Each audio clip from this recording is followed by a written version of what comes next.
ইসলামের সমাধান আছে। আজকের দিনে আমেরিকায় পরিসংখ্যান অনুযায়ী, FBI এর পরিসংখ্যান অনুযায়ী 1990 সালে বলা হয়েছে যে পুরো এক বছরে 1990 সালে 1,02,555টি ধর্ষণের কেস রিপোর্ট করা হয়েছে।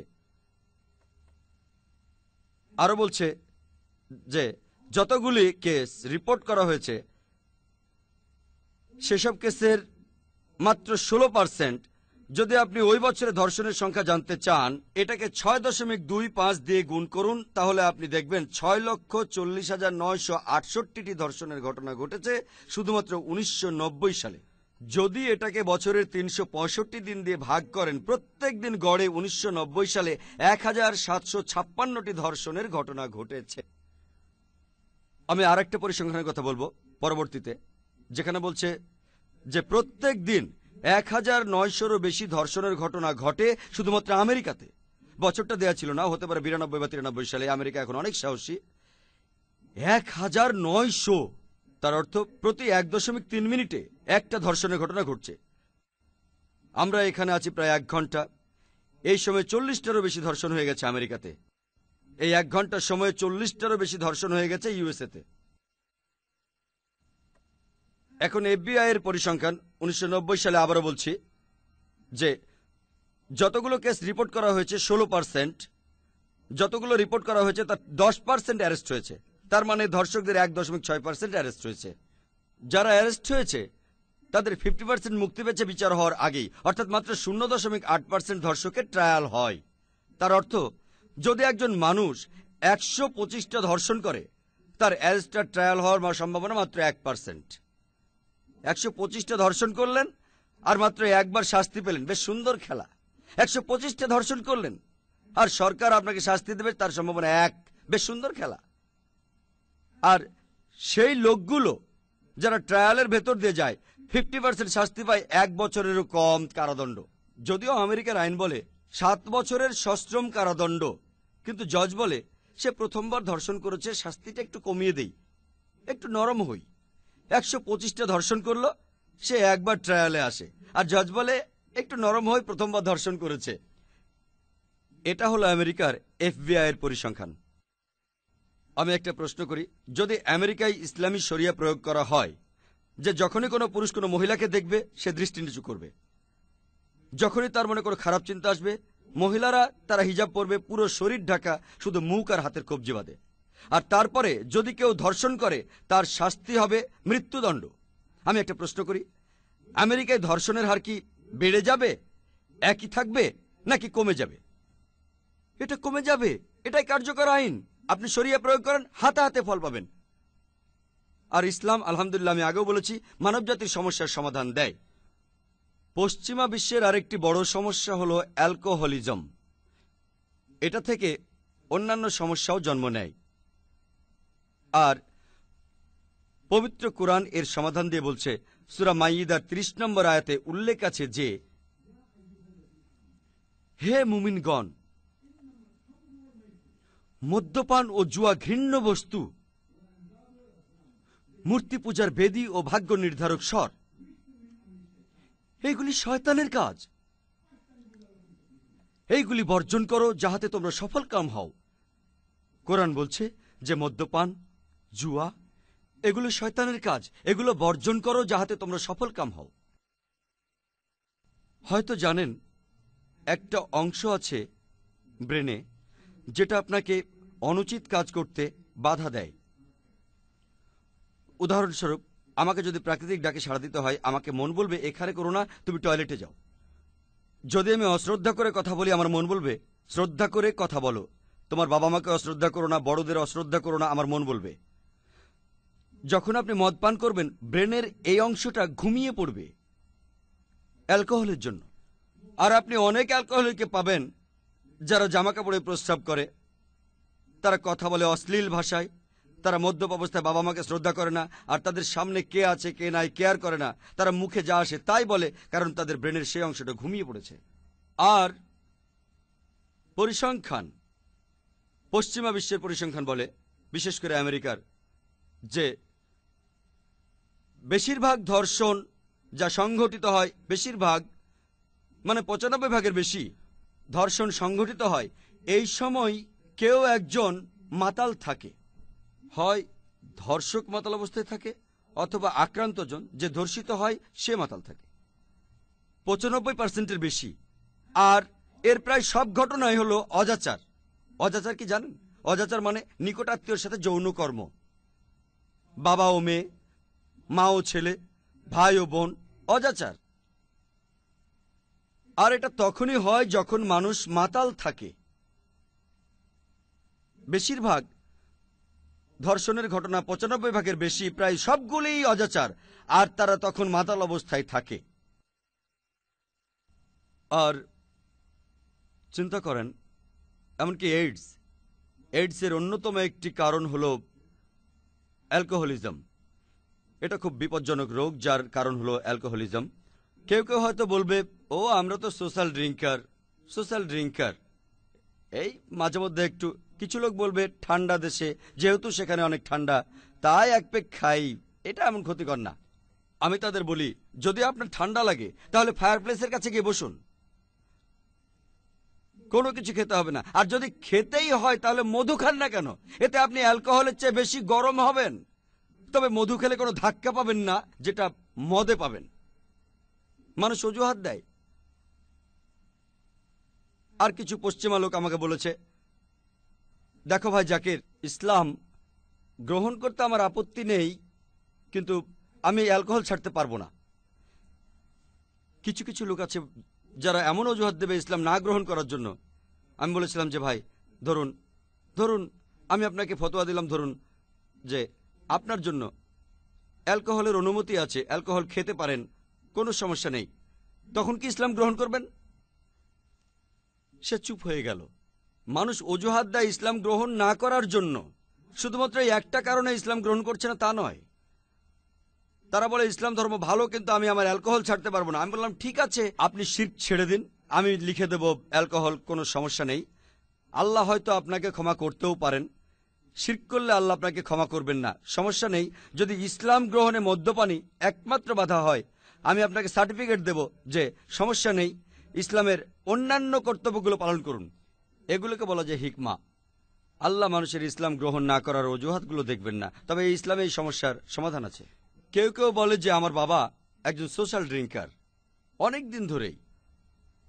আমি তাদেরকে বলি, যদি প্রত্যেক মদ্যপায়ী বা অ্যালকোহলিকদের কোনো ইন্টারভিউ নেন, কোনো ডাক্তারকে জিজ্ঞেস করে দেখতে পারেন, কোনো মানুষই অ্যালকোহলিক হওয়ার জন্য মদ খাওয়া শুরু করে না। কোনো অ্যালকোহলিক মদ্যপ হওয়ার জন্য মদ খাওয়া শুরু করে না। সে শুরু করে একজন সোশ্যাল ড্রিঙ্কার হিসেবে, আর তাদের মধ্যে অনেকেই হয়ে যায় শেষে মদ্যপ। আর কেউ কেউ হয়তো বলবে যে আমার বাবা একজন সোশ্যাল ড্রিঙ্কার, তার ইচ্ছা শক্তির খুব জোর, তিনি সপ্তাহে মাত্র 1 পেগ বা 2 পেগ খান, আর তিনি কখনো মাতাল হন না। আমি বলবো যে কোনো মানুষ যে অনেকদিন ধরে অ্যালকোহল পান করে আসছে, তাকে জিজ্ঞেস করবেন সে জীবনে কোনোদিন মাতাল হয়েছে কিনা। তাদের কেউই না বলতে পারবে না। যদি সোশ্যাল ড্রিঙ্কার হয়, অন্ততপক্ষে 1 বার বা 2 বার সে জীবনে মাতাল হয়েছেই। আর যদি সেই রকম সময়ে সে কোনো অন্যায় করে, যেমন ধর্ষণ বা অজাচার, সে ভদ্রলোক হয়ে থাকলে নিজেকে কোনোদিন ক্ষমা করতে পারবে কি? আর যে ক্ষতি হয়েছে তা পূরণ করা যাবে না। অপূরণীয় ক্ষতি হয়েছে তার নিজের, আর যে আক্রান্ত হয়েছে সে কখনো ভুলতে পারবে না। ধরুন মাতাল অবস্থায়, ধরুন মাত্র আপনি একবারই মাতাল হয়েছেন, আর ধরুন আপনি ধর্ষণ করলেন অথবা আপনি অজাচার করলেন, বাবা মেয়ের সাথে অজাচার করলো, সে কি কখনো নিজেকে ক্ষমা করতে পারবে? আর তাই আমাদের প্রিয় নবী মুহাম্মদ সাল্লাল্লাহু আলাইহি ওয়াসাল্লাম বলেছেন, ইবনে মাজার ইনটক্সিক্যান্ট বইয়ের 3য় খণ্ডে 30 নম্বর অধ্যায়ের 3392 নম্বর হাদিসে, যে জিনিস তুমি বেশি খেলে মাতাল হও সেটা কম খাওয়াও নিষিদ্ধ। এখানে কোনো অজুহাত চলবে না। প্রিয় নবী আরো বলেছেন, ইবনে মাজার ইনটক্সিক্যান্ট বইয়ের 3য় খণ্ডে অধ্যায় নম্বর 30 হাদিস নম্বর 3371, যে মাদকদ্রব্য হচ্ছে অন্যান্য সব অন্যায়ের মূল। এটা সব অন্যায়ের মূল। মাদকদ্রব্যের জন্য আমাদের সমাজ আজ এত অন্যায়, উত্ত্যক্ত করা, ধর্ষণ, অসুখ আর অনেক কিছু।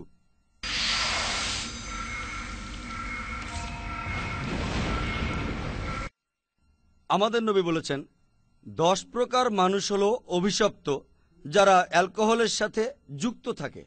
ইবনে মাজার ইনটক্সিক্যান্ট বইয়ের 3য় খণ্ডে অধ্যায় নম্বর 30-এ 3380 নম্বর হাদিসে নবী বলেছেন, যদি কেউ এই 10 প্রকারের মধ্যে পড়ে অ্যালকোহল নিয়ে, আল্লাহর অভিশাপ তার উপর পড়বে।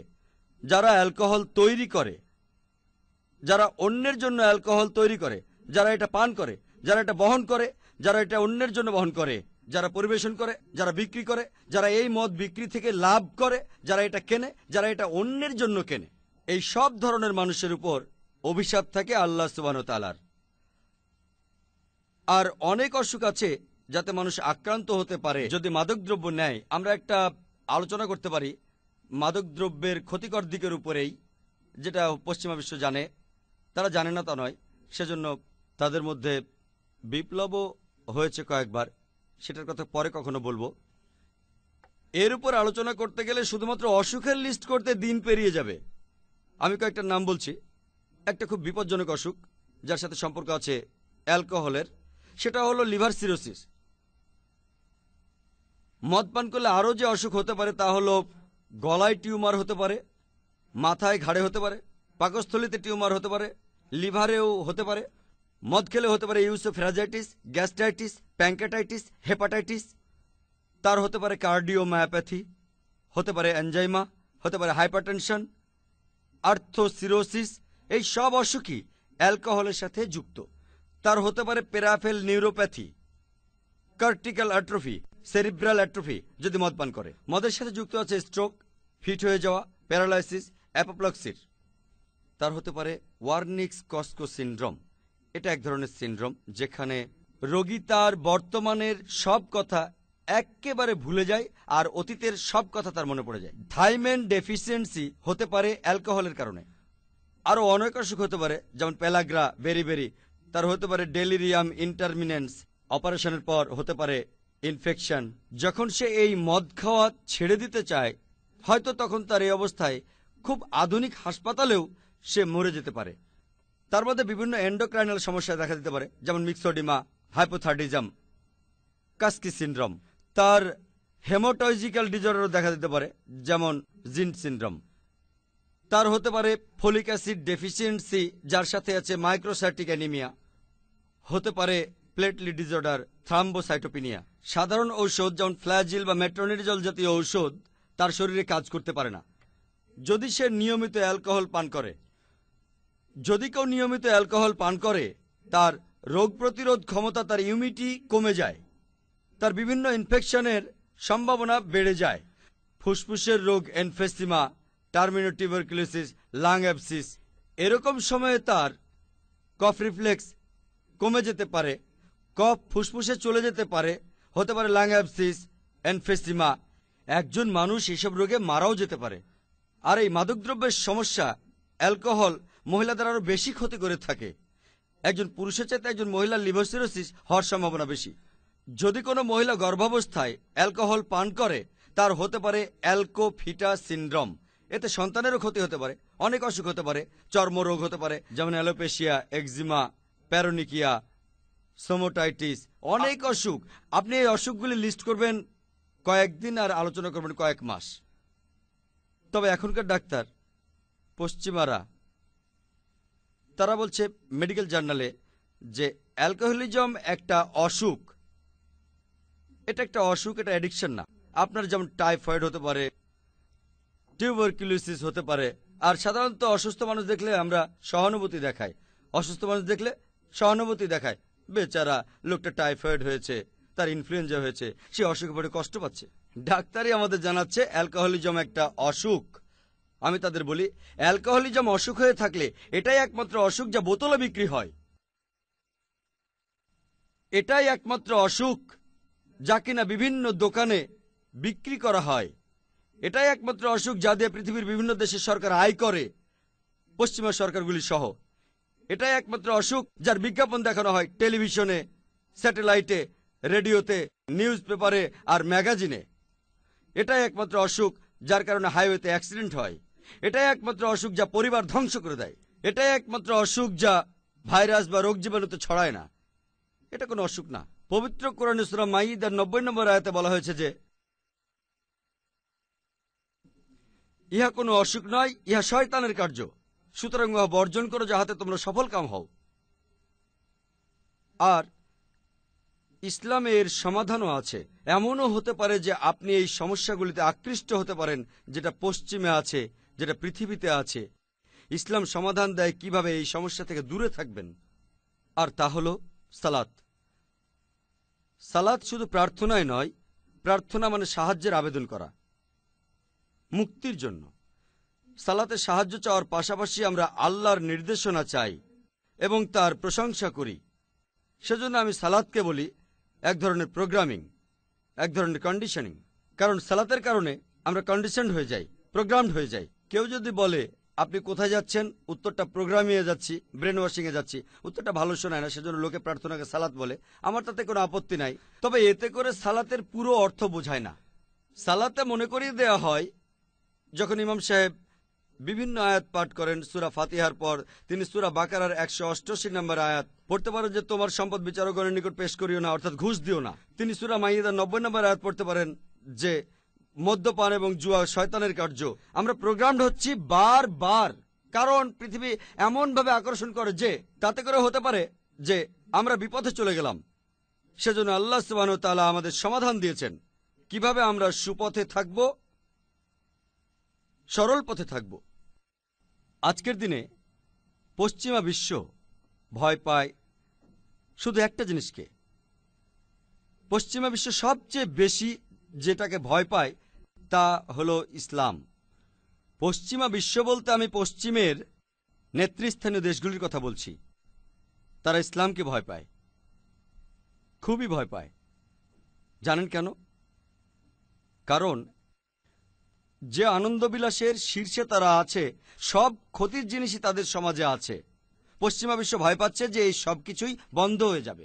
যদি ইসলাম আরো ছড়িয়ে যায়, এই সব কিছুই বন্ধ হয়ে যাবে। অ্যালকোহল বন্ধ হয়ে যাবে, নাচ বন্ধ হয়ে যাবে, আর চুরি ডাকাতি বন্ধ হয়ে যাবে, ধর্ষণ বন্ধ হয়ে যাবে। তখন এগুলি কে করবে?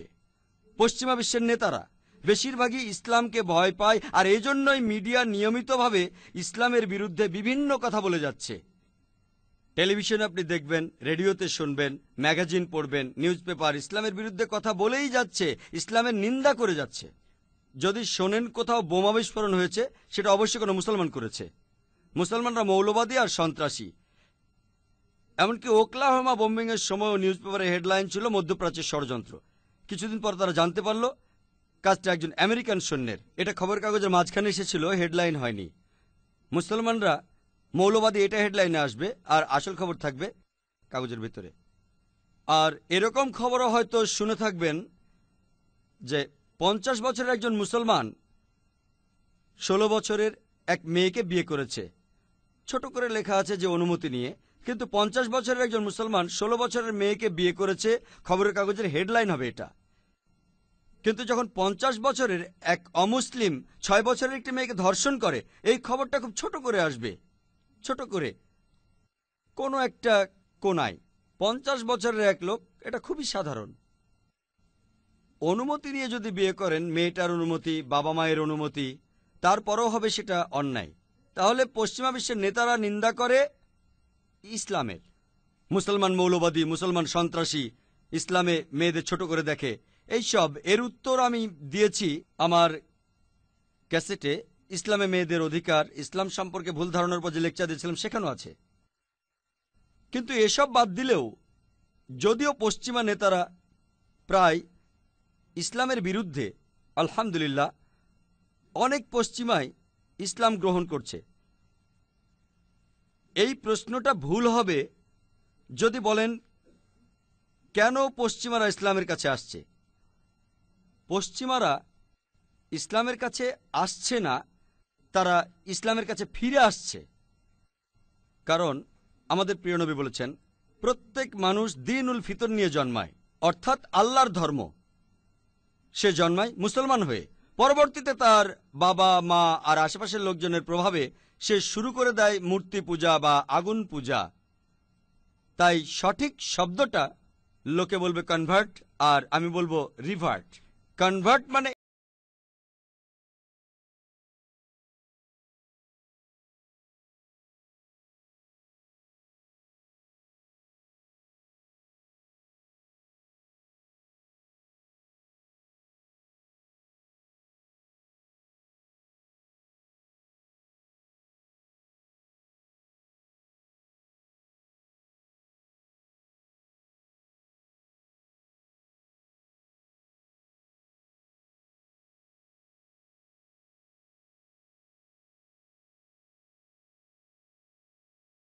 কিতাব ইহা তোমার উপর অবতীর্ণ করিয়াছি, যাহাতে তুমি মানব জাতিকে বাহির করিয়া আনিতে পারো অন্ধকার থেকে আলোকে। শুধু মুসলমান, আরব, পশ্চিমা নয়, পুরো মানব জাতিকে আনতে হবে অন্ধকার থেকে আলোকে। পবিত্র কোরআনে সূরা বাকারার 185 নম্বর আয়াতে আছে, রমজান মাস ইহাতে পবিত্র কোরআন অবতীর্ণ হইয়াছে সত্যাসত্যের পার্থক্যকারী রূপে, সমগ্র মানব জাতির পথের দিশারি রূপে। পবিত্র কোরআনে সূরা আল জুমার 41 নম্বর আয়াতে আছে যে, আমি তোমার উপর অবতীর্ণ করিয়াছি সত্যসহ কিতাব মানব জাতির জন্য, শুধু মুসলমান, আরব বা পশ্চিমাদের নির্দেশনার জন্য নয়, সমগ্র মানব জাতির জন্য। আর মহানবী মুহাম্মদ সাল্লাল্লাহু আলাইহি সাল্লাম শুধুমাত্র মুসলমান বা আরব জাতির জন্য নবী নন, অথবা শুধু পশ্চিমাদের জন্য নবী নন। পবিত্র কুরআনের সূরা আল আম্বিয়ার 107 নম্বর আয়াতে উল্লেখ আছে, আমি তো তোমাকে বিশ্বজগতের প্রতি কেবল রহমত রূপে প্রেরণ করিয়াছি, সমস্ত জীব জগতের প্রতি রহমত, সমস্ত মানব জাতির প্রতি রহমত। পবিত্র কুরআনের সূরা সাবার 28 নম্বর আয়াতে উল্লেখ আছে যে,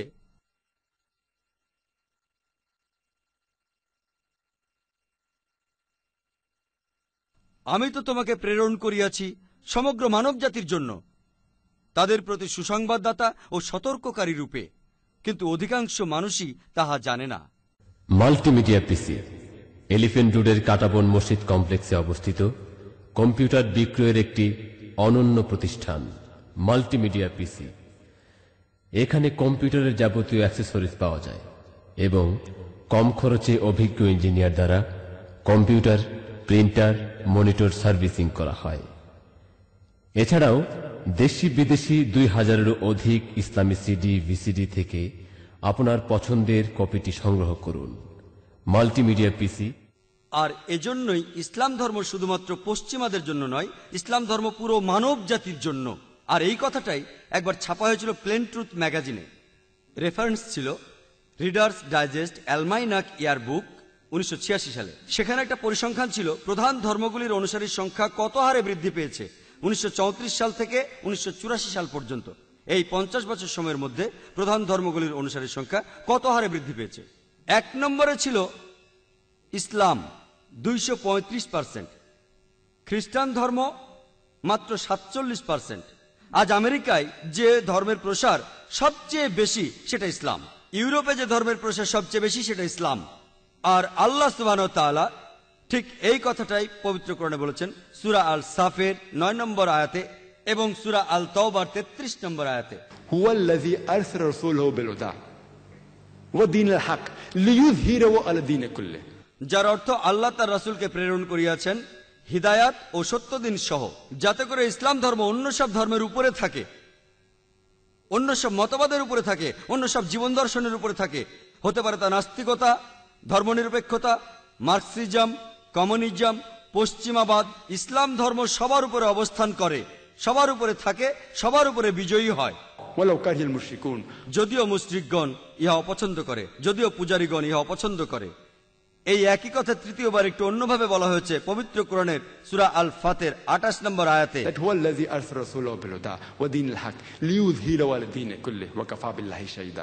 আল্লাহ তাহার রাসূলকে প্রেরণ করিয়াছেন হিদায়াত ও সত্য দিন সহ, যাতে ইসলাম অন্য সব মতবাদের উপরে থাকে, অন্য সব জীবন দর্শনের উপর থাকে। হতে পারে হিন্দু ধর্ম, ইহুদি ধর্ম, খ্রিস্টান ধর্ম, কমিউনিজম, ধর্মনিরপেক্ষতা, নাস্তিকতা, পশ্চিমাবাদ। ইসলাম সব কিছুর উপরে অবস্থান করে, সবার উপরে থাকে, সবার উপরে বিজয়ী হয়। আর সাক্ষী হিসেবে আল্লাহ যথেষ্ট। আল্লাহ সাক্ষ্য দিচ্ছেন যে আমাদের এই ইসলাম ধর্ম পুরো পৃথিবীতে বিরাজ করবে। আমার কথা শেষ করার আগে পবিত্র কোরআনের আরো একটি আয়াতের উদ্ধৃতি দিচ্ছি আমি, যেটা আছে সূরা আল ইমরানের 19 নম্বর আয়াতে, ইন্নাদ-দীনা ইনদাল্লাহিল ইসলাম।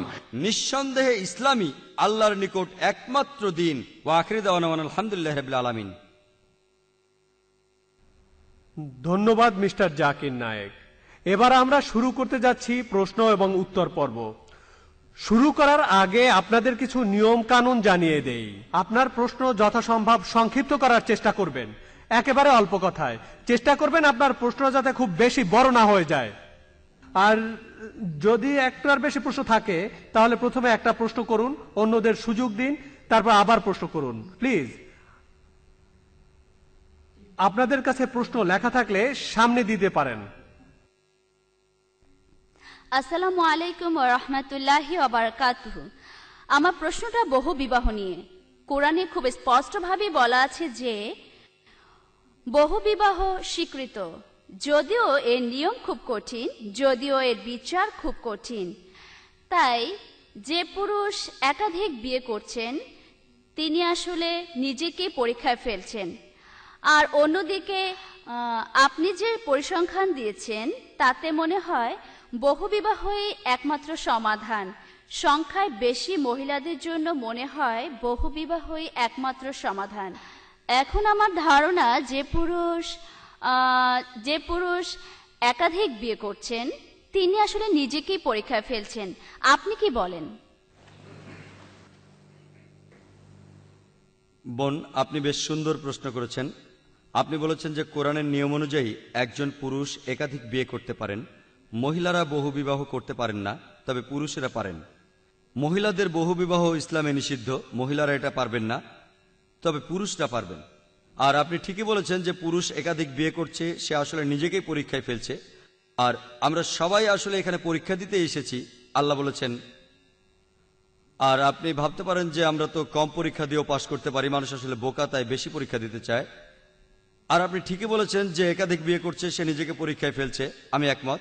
যদি পরীক্ষায় ফেল করেন তাহলে আপনার সমস্যা হবে, কিন্তু যদি পাশ করেন তাহলে আপনি পুরস্কার পাবেন। কারণ ইসলামে বহুবিবাহকে স্বীকৃতি দেওয়া হয়েছে মহিলাদের রক্ষার জন্য। আর সেজন্য আমাদের প্রিয় নবী বলেছেন যে সেই ব্যক্তি উত্তম যে স্ত্রীর কাছে ভালো। আর একাধিক স্ত্রী থাকলে ন্যায় বিচার করতে হবে, যেটা বেশ কঠিন। আপনাদের পরিসংখ্যানটা দিয়েছি, পৃথিবীতে মহিলার সংখ্যা বেশি, তবে আমি অনুপাতটা বলিনি। অনুপাতটা হলো যে পৃথিবীতে প্রতি 1000 পুরুষের জন্য রয়েছে 1005 জন করে মহিলা। তার অর্থ অর্ধেক %। প্রতি 1000 পুরুষের 5 জন একাধিক বিয়ে করতে পারবেন, এক কথায় অর্ধেক %। আর তাই আল্লাহ ব্যবধানটা খুব বেশি করেননি, অনুপাতটা 1:4 না, মহিলাদের সংখ্যা 4 গুণ বেশি না, মাত্র অর্ধেক %। আর এটা বহুবিবাহ অনুমোদনের একটা কারণ। অন্য আরো অনেক কারণ আছে। মানুষ আসলে প্রাকৃতিকভাবেই বহুগামী, কিন্তু অনেকের শারীরিক চাহিদা বেশি থাকে, যেটা পুরুষের মধ্যে বেশি থাকে মহিলাদের চেয়ে। এখন সে বাজারে গিয়ে পছন্দ করে রক্ষিতা কিনতে পারে, অথবা সে যেটা করতে পারে তা হলো একাধিক বিয়ে। এভাবে সে দুজনের উপকার করছে, নিজের উপকার করছে, আর যে মহিলা নিরাপত্তা দরকার তার উপকার করছে। ইসলাম আলহামদুলিল্লাহ সবার উপর সুবিচার করছে। সবাইকে বলা হচ্ছে না যে আপনি একটার বেশি বিয়ে করেন, তবে যদি বিয়ে করেন, যদি ন্যায় বিচার করতে পারেন, তাহলে ইনশাল্লাহ আপনি পুরস্কার পাবেন। একাধিক বিয়ে করে ন্যায় বিচার করতে পারলে সব পাবেন, তবে ন্যায় বিচার করাটা কঠিন। তাই যারা একাধিক বিয়ে করেন এবং ন্যায় বিচার করতে পারেন, আলহামদুলিল্লাহ তারা বিয়ে করতেই পারেন, আর আল্লাহ তাদের উপর খুশি হবেন। কিন্তু যদি না পারেন, এটা কোনো ফরজ না যে করতেই হবে, মুস্তাহাবও না। যদি বিয়ে করেন এবং ন্যায় বিচার করতে পারেন, আল্লাহ আপনার উপর অবশ্যই খুশি হবেন। আশা করি উত্তর পেয়েছেন। আমি ফরিদা, আমি একটা প্রশ্ন করতে চাই। এতক্ষণ আপনার লেকচার শুনছিলাম আর আপনার কথাগুলো শুনতে খুব ভালো লাগছিল। আমি আপনাকে প্রশ্নটা করছি এই জন্য যে আমি একজন মা, আমার ছেলে মেয়েদের বড় করতে হবে। আপনি পড়াশোনায় খুব ভালো ছিলেন, ডাক্তারি পাশ করেছেন, আর এখন পৃথিবীর বিভিন্ন জায়গায় লেকচার দিচ্ছেন। আপনার মতো সন্তান, আপনার মতো মানুষ পৃথিবীতে আরো প্রয়োজন। তাই আপনার বাবা মা আপনার মতো সন্তানকে কিভাবে বড় করেছিলেন, আমি এ ব্যাপারে আপনার কাছ থেকে কিছু উপদেশ চাইব, যাতে আমার মতো মায়েরা উপকৃত হতে পারে। ধন্যবাদ।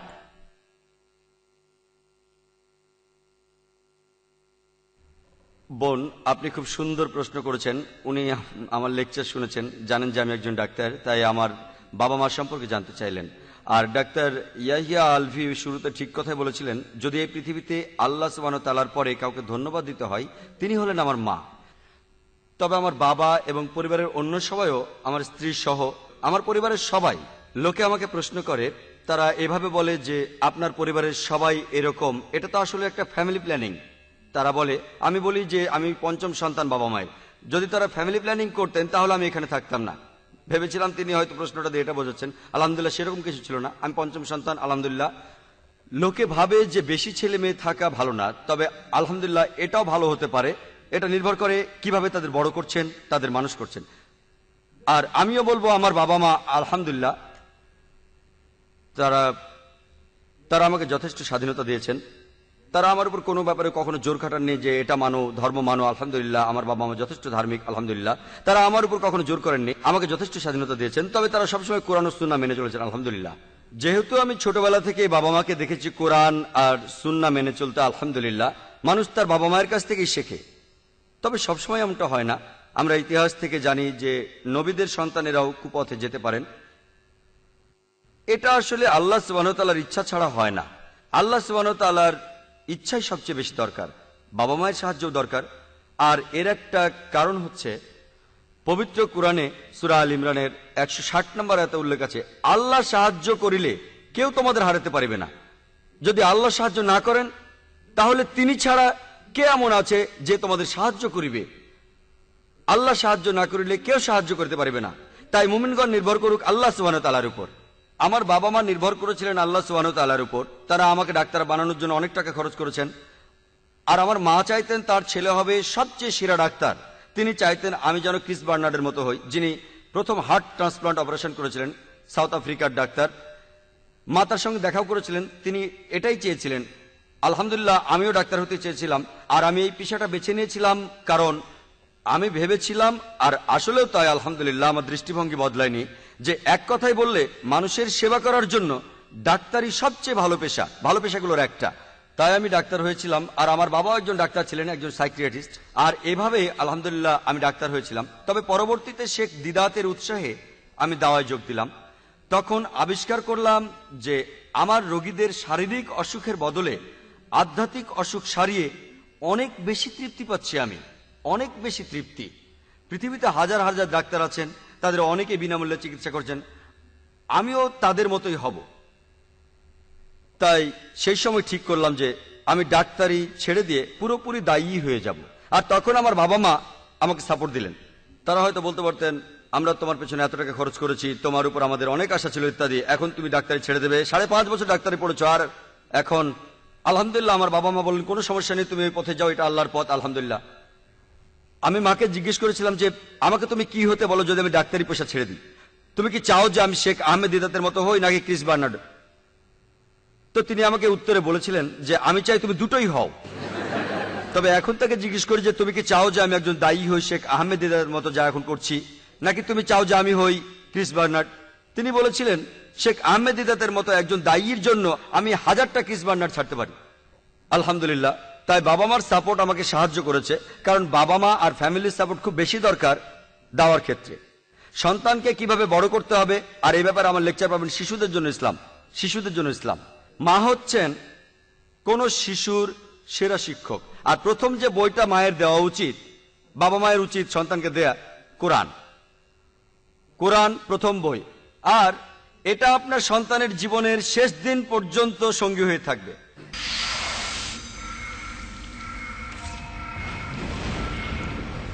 আর আমার বাবা মা আরবি ভাষার গুরুত্ব বুঝেছিলেন যে এই ভাষা শেখা দরকার। আর আমার লেকচারও বলেছে যে আরবি ভাষা জানা থাকলে পবিত্র কোরআন সহজে বোঝা যায়। যদি আপনার সন্তানকে আরবি ভাষা শেখান তাহলে তারা সহজেই পবিত্র কোরআন বুঝতে পারবেন। আর একটা কথা, যদি কেউ আল্লাহর পথে চেষ্টা করে থাকেন, যদি আপনি চেষ্টা করেন আল্লাহ সুবহানাহু ওয়া তাআলার পথে, আল্লাহ পবিত্র কোরআনে সূরা আনকাবুতের 69 নম্বর আয়াতে বলছেন, যারা আমার উদ্দেশ্যে সংগ্রাম করে আমি তাদের আমার পথে চালিত করব। তাই আপনি আল্লাহ সুবহানাহু ওয়া তাআলার পথে সংগ্রাম করে যান, ঠিক পথে সংগ্রাম করে যান। আল্লাহ সুবহানাহু ওয়া তাআলা ইনশাআল্লাহ আপনাকে সাহায্য করবেন। তাই প্রথমে দরকার আল্লাহর উপর বিশ্বাস, দ্বিতীয় হলো সংগ্রাম, তৃতীয় হলো কৌশল। আশা করি উত্তর পেয়েছেন। Good evening. আমার প্রশ্নটাও বহু বিবাহের উপর। ইসলামে জাকাতের মতো একটা সুন্দর ব্যবস্থা আছে, পৃথিবীতে মহিলাদের সংখ্যা বেশি, এখন এই সমস্যার সমাধানের জন্য জাকাতের মতো কোনো ব্যবস্থার প্রচলন করা যায় কি? Thank you. ভাই, আপনি প্রশ্ন করেছেন যে ইসলামে জাকাতের মতো একটা ব্যবস্থা আছে যা দারিদ্র আর অপরাধ কমায়। বহুবিবাহের ক্ষেত্রে এমন ব্যবস্থা নেই কেন? আসলে ব্যবস্থা আছে। জাকাতের ক্ষেত্রে আপনি কি করেন? আপনার সম্পত্তি শেয়ার করেন, ঠিক কিনা? বহুবিবাহের ক্ষেত্রে কি করেন? স্ত্রীরা স্বামীকে শেয়ার করেন। আলহামদুলিল্লাহ, জাকাত আর বহুবিবাহের মধ্যে একটা মিল আছে। এইভাবে আগে কখনো ভেবে দেখিনি, আপনার প্রশ্নই আমাকে দেখালো। আমি প্রশ্ন উত্তর সেশনটা বেশ পছন্দ করি। আমার কাছে যত বেশি প্রশ্ন আসে আমার উত্তর তত উন্নত হয়, আলহামদুলিল্লাহ। আর বেশ সময় আল্লাহ আমার পাশেই থাকেন, তিনি আমাকে সাহায্য করেন আলহামদুলিল্লাহ। মানুষ আমাকে যত প্রশ্ন করে আমার মাথা ততই খুলে যায়। এই কথাটা আমার পরের লেকচারের সাথে আমি যোগ করব যে জাকাত আর বহুবিবাহের মধ্যে বেশ মিল আছে আলহামদুলিল্লাহ। জাকাতের ক্ষেত্রে সমাধান অতিরিক্ত সম্পদ শেয়ার করতে হবে, আর এখানে একজন মহিলা স্বামীকে শেয়ার করলে সেটা সমস্যা। এতে করে মহিলাদের অধিকারও রক্ষা করা হচ্ছে। আশা করি উত্তরটা পেয়েছেন। আসসালামু আলাইকুম রহমতুল্লাহ। আলহামদুলিল্লাহ, আপনি তখন বলছিলেন যে পশ্চিমারা ইসলাম গ্রহণ করছে, আর আল্লাহ পবিত্র কোরআনে ঠিক এই কথাটাই বলেছেন। আর অবিশ্বাসীরা যেভাবে দলে দলে ইসলাম গ্রহণ করছে তার কারণ হলো হিকমা, যেটা আল্লাহ নিজেই দিয়েছেন। আমার প্রশ্নটা হলো, পশ্চিমারা একেবারেই নিয়মিতভাবে ইসলামের নামে নিন্দা এবং কুৎসা রটাচ্ছে, আর কিছু কিছু মুসলমানদের ব্যবহার একেবারে ইসলামিক নয়। তারপরও অবিশ্বাসীরা কেন ইসলাম এবং কোরআন সম্পর্কে জানতে চায়?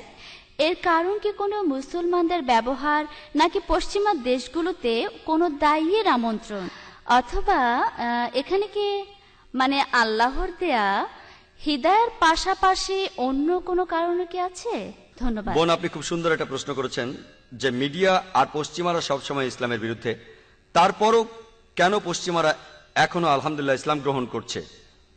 হিদায়া এক্ষেত্রে একটা কারণ, হিদায়া হচ্ছে সবচেয়ে বড় কারণ। এখন এটা কি দায়ীদের কারণে হচ্ছে, নাকি মুসলমানদের ব্যবহারে আকৃষ্ট হয়ে তারা ইসলাম গ্রহণ করছে, নাকি কারণটা অন্য কিছু? আপনি ঠিকই বলেছেন, প্রথম কারণটা হিদায়া। আর আমার মনে হয় না যে আজকের মুসলমানদের দেখে পশ্চিমারা ইসলাম গ্রহণ করবে। যেমন ইউসুফ ইসলাম বলেছিলেন, কোন মুসলমানের সাথে দেখা হওয়ার আগে কোরআন পড়ে ভালোই করেছিলাম, ওদের আগে দেখলে আমি কখনো ইসলাম গ্রহণ করতাম না। এটা তার নিজের মতামত। হয়তো তিনি যে মুসলমানদের দেখেছিলেন তারা অতটা ভালো ছিল না, কিন্তু পৃথিবীতে অনেক মানুষ ইসলাম গ্রহণ করেছে শুধুমাত্র মুসলমানদের ভালো ব্যবহার দেখে। সেজন্য আমি বলি, সাধারণত আমার লেকচারে বলে থাকি, ইসলাম ধর্ম ভালো কথা বলে, কিন্তু কোন কোন মুসলমান তারা ঠকাচ্ছে, ঘুষ দিচ্ছে, খারাপ কাজ করছে। আর এই ক্ষেত্রে আমি বলি যে প্রত্যেক সমাজে কিছু কুলাঙ্গার থাকে, সব সমাজে কুলাঙ্গার থাকে। অনেক মুসলমানই অন্যদের ঠকায়, ঘুষ দেয়, মাদকদ্রব্য বিক্রি করে। অনেক মুসলমান পার্টিতে মদ পান করে টেবিলের নিচে, যে এটাই হলো অবস্থা। এখানে মিডিয়া কি করছে, এই কুলাঙ্গারগুলোকে সামনে এনে বলছে এরাই হলো মুসলমান। তারা কুলাঙ্গারগুলোকে তুলে ধরছে আর বলছে এরাই হলো মুসলমান, যেন প্রত্যেক মুসলমানই ঠক, প্রত্যেক মুসলমানই মাতাল, প্রত্যেক মুসলমানই খারাপ কাজ করে। আর এই দোষটা মিডিয়ারই। তারা এগুলো নিজেদের স্বার্থে করছে, এভাবেই তারা আমাদের দেখে থাকে। তাই আমি তাদের বলি, সামগ্রিকভাবে নয়, মুসলমানরা আলহামদুলিল্লাহ আমরা ধর্মীয়ভাবে মদ পান করি না, মদ্যপান নিষিদ্ধ। আমরাই সবচেয়ে বেশি দান খয়রাত করি। কোনো অমুসলিমকে আপনি পাবেন না যারা সংযমের কথা বলছে, ভদ্রতার কথা বলছে, মানবতার কথা, সততার কথা। পশ্চিমা মিডিয়া কুলাঙ্গাদের তুলে ধরছে আর বলছে এরাই মুসলমান। তাই আমি উদাহরণ হিসেবে বলি, ধরুন আপনি একটা গাড়ি কিনতে গেছেন, ধরুন মার্সিডিজ বেঞ্জের নতুন মডেলের একটা গাড়ি, আমি জানি না কোনটা এখন নতুন মডেল হতে পারে, T230 1998, সে যাই হোক। আপনি দেখতে যাচ্ছেন গাড়িটা কত ভালো।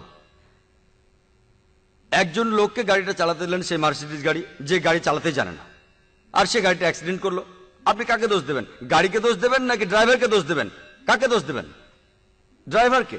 তাহলে গাড়িটা বিচার করতে গেলে ড্রাইভারকে দেখলে হবে না, দেখতে হবে গাড়িটায় কি কি আছে, গাড়িটা কত ভালো, নিরাপত্তার ব্যবস্থা কেমন, ব্যবস্থাগুলো কতটা ভালো, কেমন তেল লাগে, গাড়ির স্পিড কেমন, গাড়ির পিক আপ কেমন। তাই ইসলামকে বিচার করতে চাইলে বিচার করুন পবিত্র কোরআন এবং সহিহ হাদিস দিয়ে, এর অনুসারীদের দিয়ে নয়। তাহলে কেউ কেউ হয়তো ইসলাম গ্রহণ করবে না, আবার কেউ কেউ আলহামদুলিল্লাহ ইসলাম গ্রহণ করবে। যদি দেখতে চান যে গাড়িটা কত ভালো চলে, একজন ভালো ড্রাইভারকে গাড়িতে বসান। যদি ইসলামকে বিচার করতে চান অনুসারীদের দিয়ে, তাহলে সবচেয়ে শ্রেষ্ঠ মুসলমান হলেন প্রিয় নবী মুহাম্মদ সাল্লাল্লাহু আলাইহি ওয়াসাল্লাম, সর্বশ্রেষ্ঠ মুসলমান। তাহলে বোন, মুসলমানদের দেখে কেউ কেউ হয়তো ইসলাম থেকে দূরে সরে যাবে, কেউ হয়তো ইসলামের কাছে আসবে। তাই যদি বিচার করতে চান, মূল গ্রন্থ দিয়ে বিচার করুন। যদিও মিডিয়া ইসলামের বিপক্ষে, আপনি ঠিকই বলেছেন বোন। আপনারা পাবেন সালমান রুশদির মতো মানুষ, যে স্যাটানিক ভার্সেস বইটা লিখেছে। যারা বইটা পড়েছেন তারা আরো ভালো জানেন। আমি বলি আলহামদুলিল্লাহ, এটা আল্লাহর ইচ্ছা, তিনি যা করেন ভালোর জন্যই করেন, আলহামদুলিল্লাহ। যদিও সে বইতে নবী এবং তার স্ত্রীগণকে ছোট করেছে, নাউজুবিল্লাহ, তারপরও অনেক লোক ইসলাম গ্রহণ করেছে শুধুমাত্র সালমান রুশদির এই বইটির জন্য। আলহামদুলিল্লাহ, আল্লাহ কারো মুখাপেক্ষী নন, তিনি শয়তানকেও তার নিজের কাজে লাগাতে পারেন। তিনি কারো মুখাপেক্ষী নন, আলহামদুলিল্লাহ, তিনি কারো মুখাপেক্ষী নন, তার ইচ্ছাই পূরণ হবে। অনেক লোক মুসলমান হয়েছে শুধুমাত্র সালমান রুশদির কারণে। অনেক লোকই অবশ্য ইসলাম গ্রহণ করেনি, সেটা আলাদা ব্যাপার। তবে অনেক লোকজনই এটা নিয়ে গবেষণা শুরু করলো যে সে ভুল করছে, ভুল না ঠিক সেটা আমার লেকচারে বলেছি যে মৃত্যুদণ্ড দেওয়াটা ঠিক ছিল না ভুল ছিল।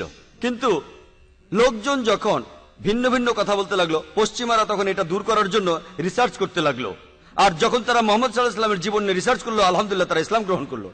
পশ্চিমারা ইসলামের যে বিষয়টা নিয়ে সবচেয়ে বেশি সমালোচনা করে সেটা হলো ইসলামে মেয়েদের অধিকার। আমিও এই ব্যাপারে লেকচার দিয়েছি, ইসলামে মেয়েদের অধিকার আধুনিক নাকি সেকেলে, ভুল ধারণাগুলো কি কি। আর আপনি কি জানেন পশ্চিমাদের মধ্যে পুরুষের চাইতে অনেক বেশি মহিলা মুসলমান হচ্ছে? যদি ইসলাম মেয়েদের অত্যাচার করে তাহলে কিভাবে পুরুষের তুলনায় অনেক বেশি পশ্চিমা মহিলা মুসলমান হচ্ছে? কেন জানেন? কারণ তারা গবেষণা করে। অনেকে গবেষণা করে ইসলামের বিরুদ্ধে বলার জন্য, যেমন গ্যারি মিলার, যিনি পরে মুসলমান হয়ে হলেন আহাদ ওমর। তিনি পবিত্র কোরআনকে ভুল প্রমাণ করতে চেষ্টা করেছিলেন, পারেননি, পরে ইসলাম গ্রহণ করেন। এমন অনেকে ইসলাম নিয়ে গবেষণা করে, তারপর দেখে যে সত্য আসলে অন্যরকম।